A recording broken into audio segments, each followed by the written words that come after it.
very funny angle for a machine which carries the bags. Honestly, how is anybody meant to pronounce NY together? And how are they meant to pronounce RZ and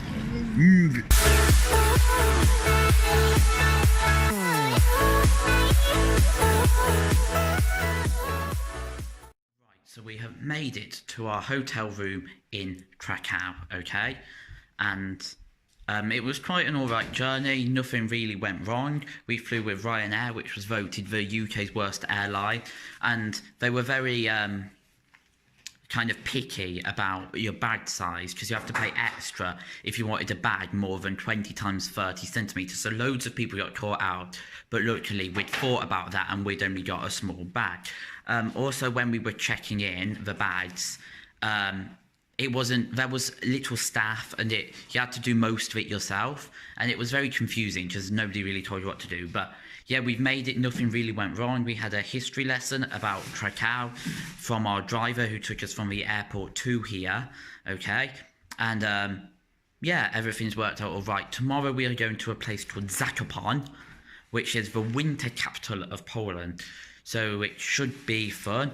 I think I'm just going to do one video for all of this. I've not fully decided. We'll see how long it gets and how much footage I have. But I don't know how long it will be now, because we're here for 3 days, but technically 4. It depends how you want to look at it. We've got here Sunday night and we're leaving Wednesday night, so 3 whole days. Here is our room, very basic. We've got a good TV. Wonder what TV channels they have in Poland. Also, our card, right? We put it in the door, and then we opened the door, and nothing happened. So when we went down to reception, the receptionist didn't believe us that the card was broken, because they have like an electronic signalling that kind of, if you put your phone by, it damages. So my mum put it by her phone, so we thought that was why it didn't work, because we were putting it in and it didn't work. So we went down to reception. The receptionist didn't believe us. She was like, "You've just got to push a bit harder," and then we realized that you have to open the door whilst the card is in. You can't just like put it in, pull it out, and then open the door like what everywhere else does. Also, I have now got a Huawei phone, so you might see a difference in like the camera quality, and like, or you might not, I don't know. The view from our window, a massive pillow. Look, I'll give you some perspective. It was really hard to sleep on actually, because like if you put your head up here, then kind of your body was on the pillow, if that makes sense.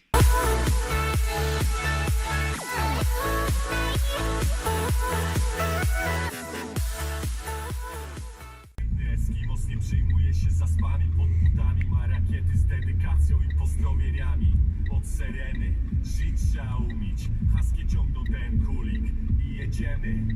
Nie da się nigdy zapomnieć tego obrazu. Robimy sobie selfie i wieszamy w momie oraz w ermitażu. To król melanżu, firany z pudra w oknach, póki po bokach, szaszłyki na soblach. Zna się na sportach, Zakopane.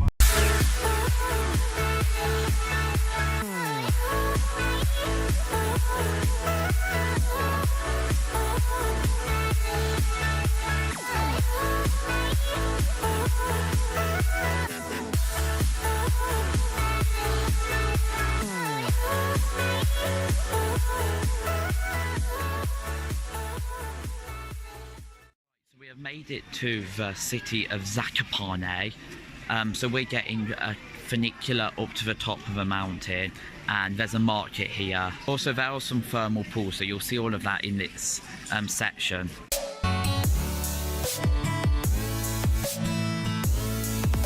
I don't think they realise Christmas is over.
Right, so I've not really had time to speak to you like this today because obviously Zakopane is very touristy, so there was a lot of people everywhere, and I get funny looks when I do this.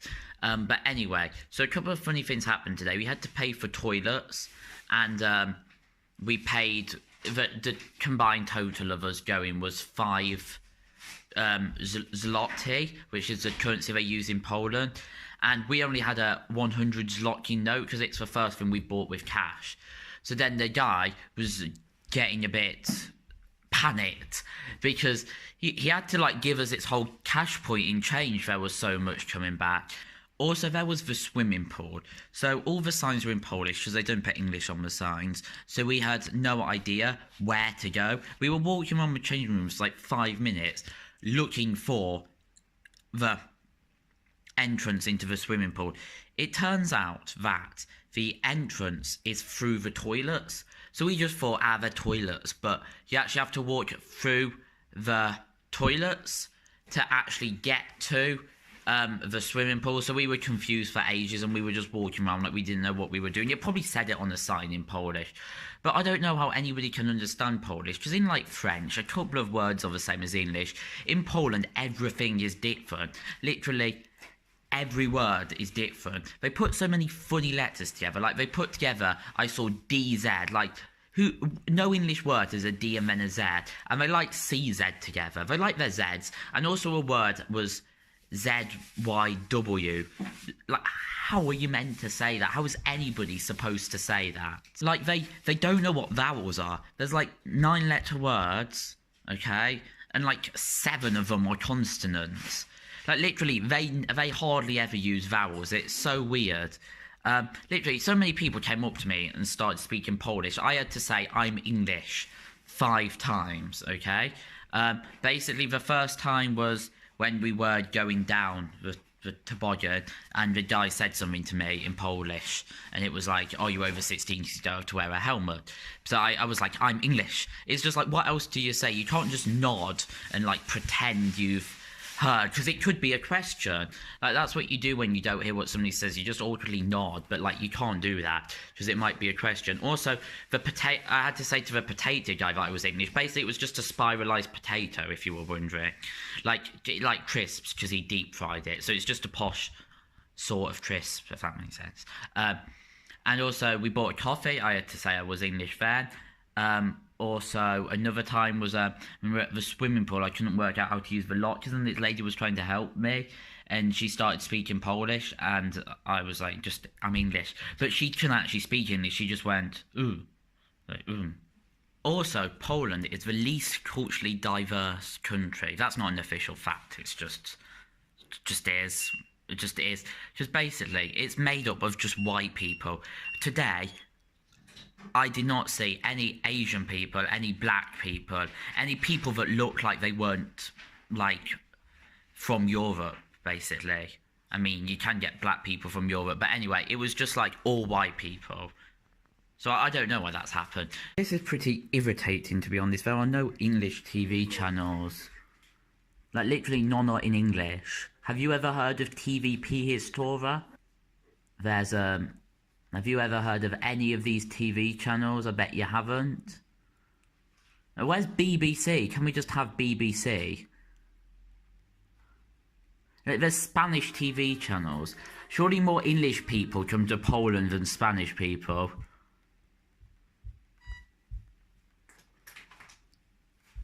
Aha, there's a French TV programme in English. Surely that's better than nothing. There's Russia, even worse, Algeria. Algeria's not even in this continent. Who cares about Algerian weather? Honestly. And anyway, why is it -3 in Algeria? Oh, that might have been the night. Fair enough. Another Algerian one. What's all this about? Where's BBC? Right, so I will see you tomorrow, where I'll be in Auschwitz, which should be fun. Okay, so I'm going to do an over-the-top commentary for this part because I don't want to play loud music whilst Auschwitz is on. So this sign basically means all work will grant freedom, which basically gave the prisoners false hope. As you're watching this, you'll see there's lots of barbed wire, and you'll see that the buildings are very in line with each other, and that's how it would have been when there was Jews there. It wasn't just Jews, it was also like people from other ethnic groups, but it was majority Jews. Most of the buildings have been redone. There were a few original buildings though, which our tour guide pointed out, because the Soviets tried destroying it when they liberated it, but there were still a few original buildings.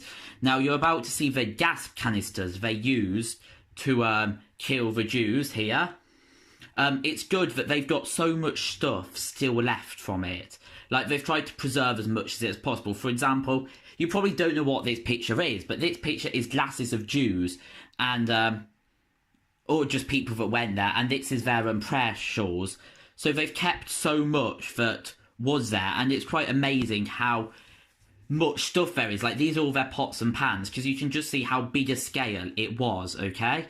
They were told to bring all their stuff, so basically they had nothing left.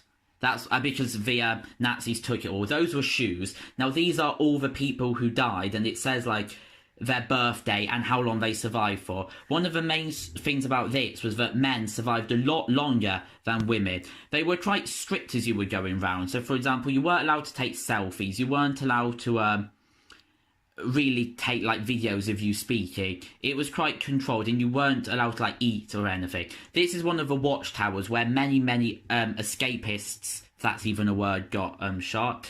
So you can see again just how dismal and how kind of dull the buildings look, and how prison-like they look. This was actually an original building, and that was where they put the gas on them. Then we got relocated to another camp, and this is the biggest kind of one, and this is the photo, like the railway the Jews arrived on, and you can see that very influential sort of recognisable building there at the end. So this is the bigger one, and quite a lot of it had been destroyed. They hadn't rebuilt all of it. This is the carriage that they came on. They would put in hundreds of people in that small carriage, and most of them actually died on the way there due to kind of fights or diseases breaking out. One time, out of like 70 women, only 4 actually arrived to the concentration camp. This is the official memorial, okay, which the tour guide showed us as well. You can just imagine. It looks quite dull at the moment with the puddles on the ground. You can just imagine how bad it would be in snow, because it is normally snowy in Poland. It wasn't whilst we were there, Lucky. That's another watchtower. I'm going to pass you over to my tour guide now, because she's actually paid to explain this, not me. Those buildings were built with old-used material, with primitive tools, with hands of prisoners, in rush, in hurry. So the conditions of its structure are rather poor. They will please come closer to give space to another people. They were built without isolation, so during summer the interior was overheated. During winter it was extremely cold. We must realize that temperature in winters at that time in Poland was like minus 20 degrees. So extremely cold. There were 2 stoves in each barrack, but hardly any they were used because there was no material to heat. Each brick barrack was divided into 60 boxes, like this. Each box had 3 levels, and on the levels, on each level, from 5 to 7 people used to sleep, with only 1 blanket per each level. Of course, there was a kind of hierarchy on each box. The best positions were on the top, because first of all, heat rises, so especially during winter it was important. Secondly, people slept on straw, so the dust from straw fell on people beneath. Sometimes, as a result of as an effect of starvation, people suffered from many different problems with their digestive system. That's why they were relieving themselves as they were sleeping, and everything fell on the people beneath. The people at the bottom sometimes slept because, as you can see, there was no floor, only bare ground, which turned into muddy puddle during wet seasons. So sometimes people at the bottom slept in mud. And rats. Rats here were a huge plague. Sometimes they were as big as cats, and they bite people who slept at the bottom.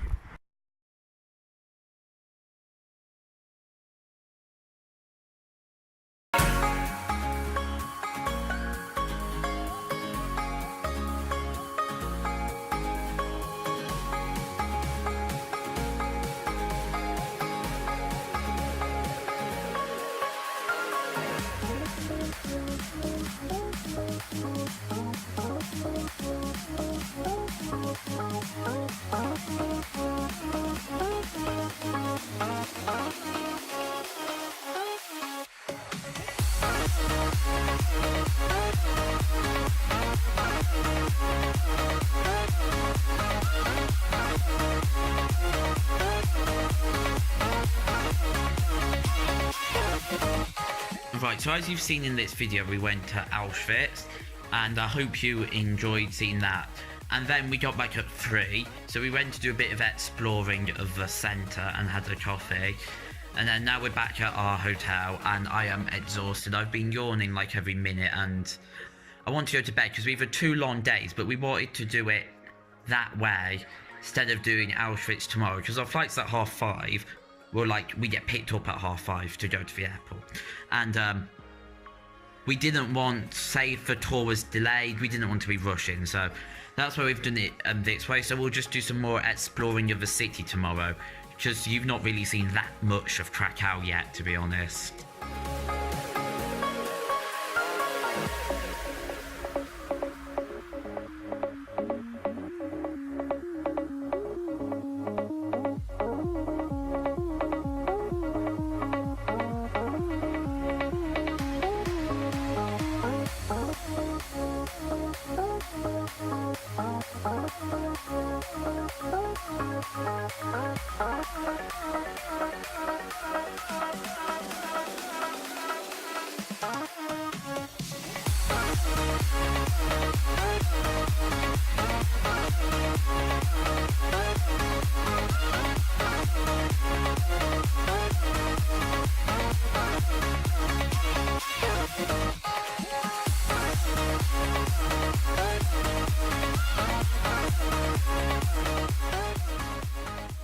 So this is the bell tower we just climbed to the top of, and this is the cathedral we just went in, where all those tombs were of famous Polish people. Right, so that was Warsaw Castle, which we just visited, and it's up there. And we went inside this cathedral, and we went to the top of it, as you saw, and there was loads of tombs as well, which I took photos of. And there was loads of like ornate kind of altars, but there were scary people in black coats, a bit like Hogwarts, making sure you didn't take photos. So I only took photos in the rooms where they weren't, so sorry there wasn't a lot. It's also 4 degrees today, and it's pretty chilly. The last couple of days have actually been quite sunny weather wise, but today it's quite cold. This is how I imagined Poland to be like. So these chairs represent when Jews from this ghetto in Krakow had to move to be relocated. Car's quite loud. And many took a chair with them to where they were going to be relocated, so that's why there's chairs scattered around.